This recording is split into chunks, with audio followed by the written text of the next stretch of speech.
بادشاہ تکش کا ایک منظور نظر غلام تھا۔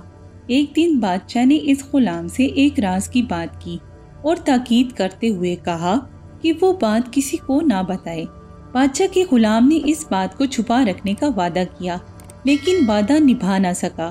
راز کی بات اپنے ایک ساتھی کو بتا دی تو اس نے آگے کسی اور کو بتا دی، اور یوں وہ راز کی بات راز نہ رہی بلکہ شہر ہی میں مشہور ہو گئی۔ بادشاہ کو پتہ چلا تو بڑا غضبناک ہوا۔ اس نے حکم دیا کہ نہ صرف راز افشا کرنے والے غلام کو بلکہ ان سب غلاموں کو قتل کر دیا جائے جنہوں نے راز افشا کرنے میں حصہ لیا۔ جلاد ان غلاموں کو پکڑ لائے اور ان کی گردنیں اڑانے کے لیے تلواریں سکوند لیں۔ موت سر پر منڈلانے لگی تو بادشاہ کے زیر اتاب منظور نظر غلام نے ادب سے جھکتے ہوئے کہا، عالم پناہ، بے شک میں قصوروار ہوں۔ حضور کا راز کسی کو بتا کر بڑا گناہ کیا، لیکن گستاخی معاف، اصل میں تو گناہ پہلے حضور نے کیا۔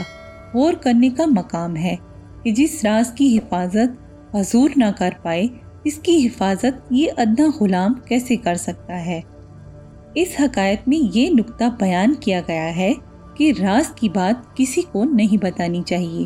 راز اسی وقت تک راز ہے جب تک وہ سینے میں ہے۔